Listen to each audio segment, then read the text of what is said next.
Labas vakaras. Šiandien yra Liepos 18 diena, ketvirtoji antrosios tarptautinės MMA ir Muay Thai stovyklos diena. Ir su mumis šį vakarą Rokas Dambrauskas. Rokai, norėčiau kelis klausimus tau užduoti, kadangi tu esi vienas iš Lietuvos MMA veteranų, vienas iš, galima sakyti, kažkada ankstyvoj šio sporto istorijai labiausiai pasižymėjusių kovotojų.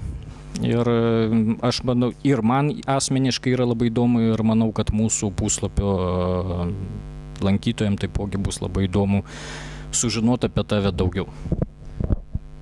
Niekad apie tai negalvojau. Paprasčiausiai dirbau savo darbą ir tiek, reikia kovot kovojau.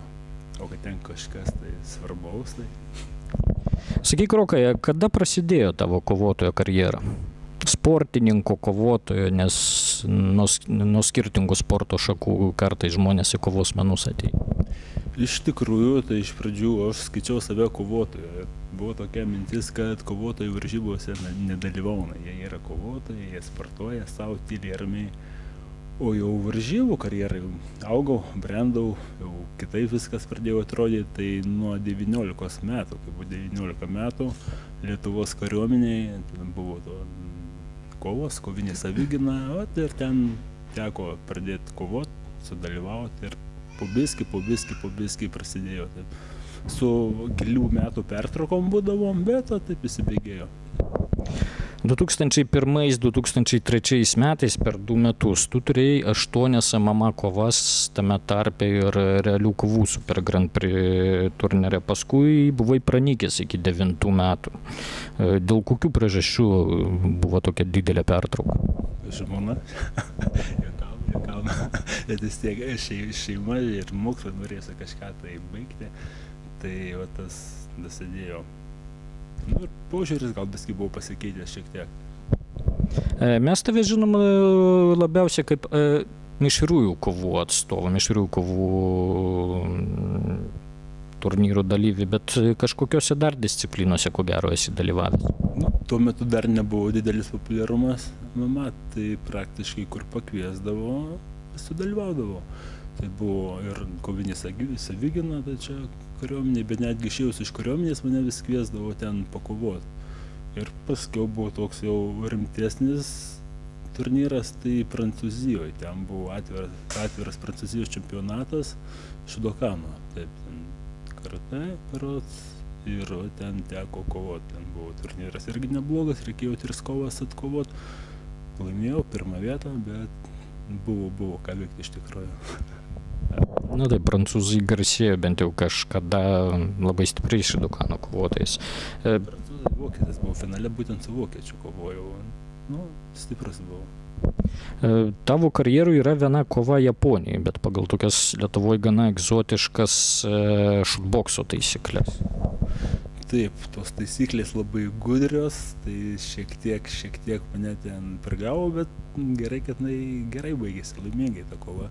Laimėjau, ten buvo kovotas iš Australijos, atrodo, kaip pristatinėjo, tai čempionas tai bokso Australijos, stiprus labai smūgiai buvo koja, tai suplėšė vieną kojos raumenį, būtent iš lūnės, bet vis tiek teko laimėti tą kovą.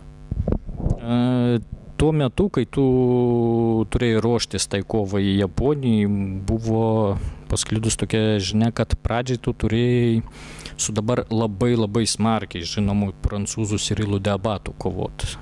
Ar tam momentui buvo tau girdėtas tas vardas, ar turėjo įtakos treniruočių visam grafikui, ar tiesiog buvo pasiūlyta kova ir tau nelabai buvo svarbu, kad pasikeitė priešininkas? Ne, nebuvo man kažkaip tai svarbu. Kova yra savaime graži, tai su ko kovosi, koks skirtumas, vis tiek visas jėgas atiduodi ir širdį, tai taip kad... Tu labai sėkmingai pasirodai tada Japonijai, bet kažkaip karjera tavo tenai nesusiklostė. Gal kažkokios priežastys galėtume vardinti? Paprasčiausiai pas Šutbokso federacija, ten greitai, kiek aš žinau, kaip ir užsidarė iš tikrųjų. O kadangi tai buvo jau tuo tarpu kaip ir pabaiga, Kelinti ten metai, sakė. Čia turėjo būti 2002 metai.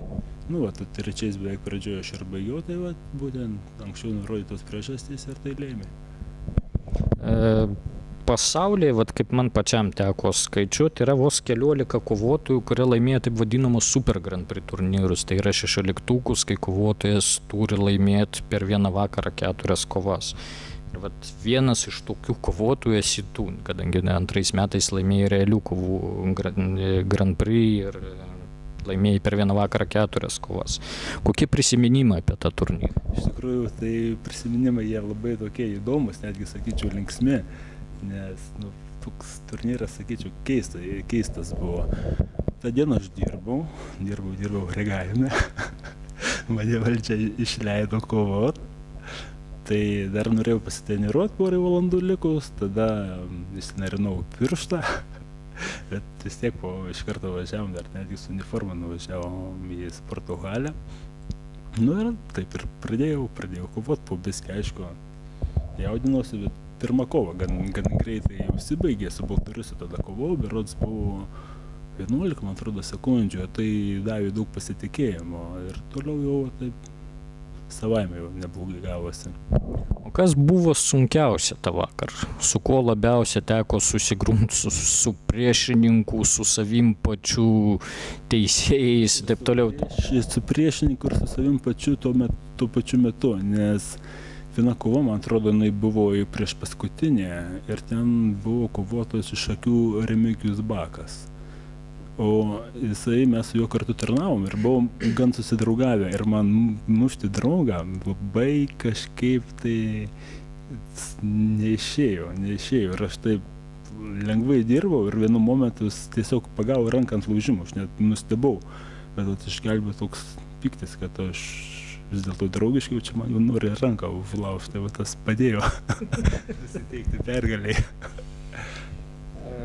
Dabar tu, kiek mes žinome, grįžai į savo gimtąjį Birštoną, palikai Kauną. Kas nulėmė sugrįžimą į Birštoną? Nu, paprasčiausiai aš Birštone ne. Kaunas ir Birštonas tai visą laiką jie kartu buvo, nes aš gyvenau Birštone, dirbdavau Kaune. O dabar gavau neblogą pasiūlymą dirbti Prienuose, tai yra keli kilometrai nuo Birštono. Ir va, tai nulėmė ir būtent draugas pasiūlė idėją treniruoti jaunimą ir va, viską suderinus, manau, tokios priežastys ir gavosi. Nu, vat, kas nulėmė būtent, kad apsisprendė tapti treneriu, vis tiek, kaip yra sakoma, kad trenerių, mokytojų, gydytojų reikia gimti, kažkoks pašaukimas, ar tiesiog prisikaupė labai daug informacijos, kurią gali ir nori ir sugebi perteikti jaunimui. Ne, čia paprasčiai buvo mano svajonė, bet man paprasčiai toks žmogus viskelį, kad mane reikia pastumti šiek tiek. Tai mano draugas tai suprato. Ir būtent tą padarė, stumtelėjo, kadangi tai buvo mano svajonė, tai ir labai lengvai įsibėgėjo visas šitas reikalas. Tai ir to draugo dėka buvo įkurtas klubas Birštone? Tas draugas, jisai tą klubą turėjo, ten yra vėjas kaip sporto sveikatingumo klubas ir mes po jau vėliavą įsteigėm dar ir MMA sekciją.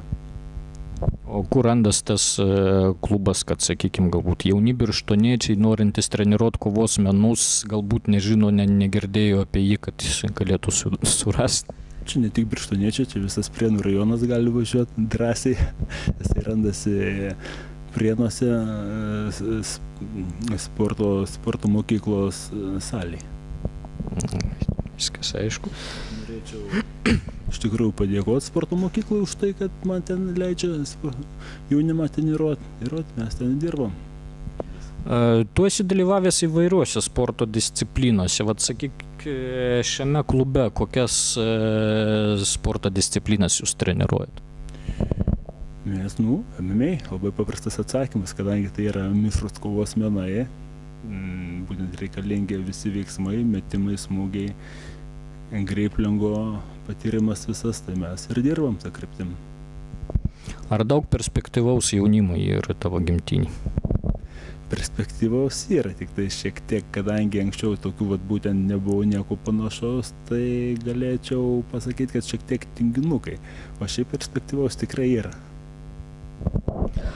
Sakyk, ar tu stebi dabartinės MMA naujienas, skaitai puslapius, semies kažkokios informacijos iš interneto?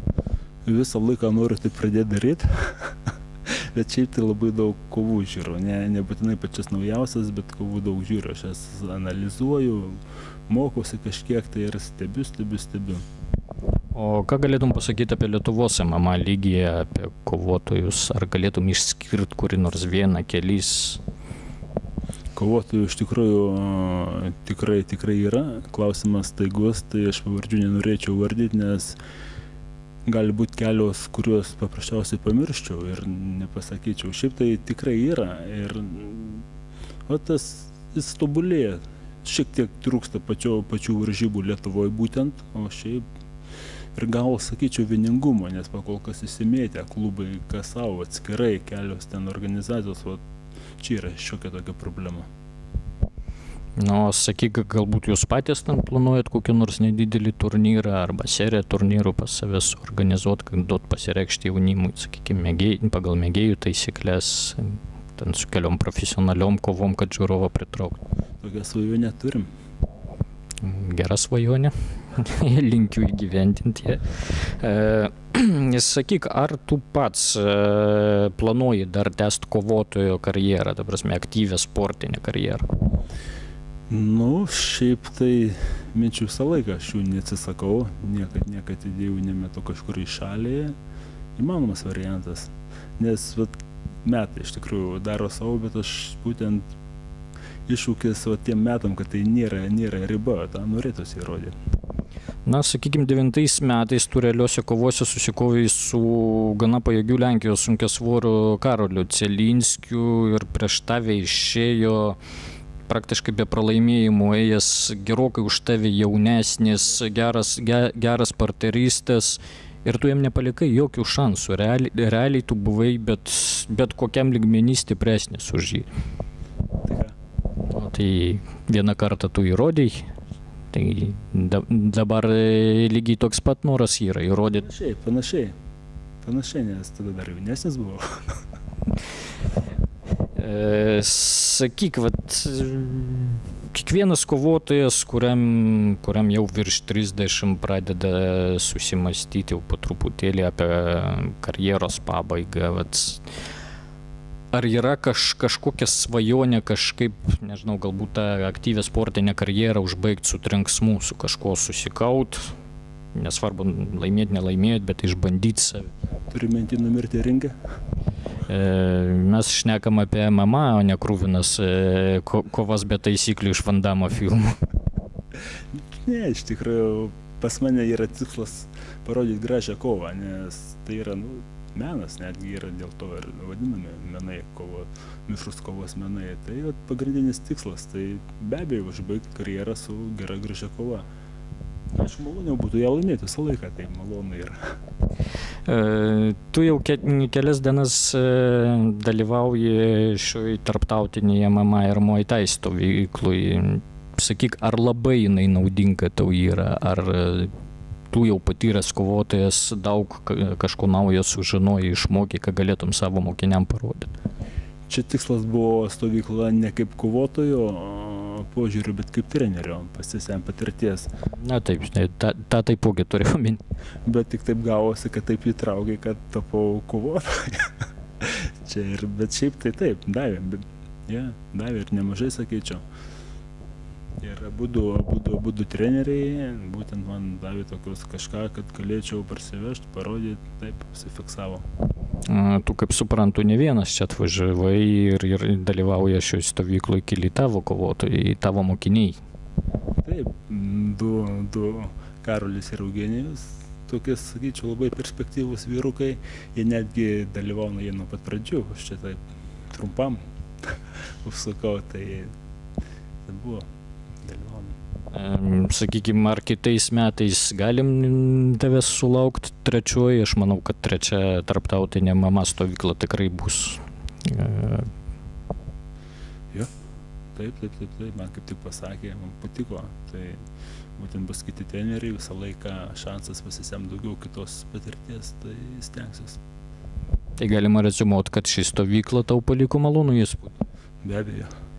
Nu kągi, tom ir baigsim tada mūsų interviu. Tai ačiū tau už interviu ir sėkmės treneriu, kovų organizatoriaus, turnyro organizatoriaus karjeroj, ir kaip kovotojui visokeriopos sėkmės.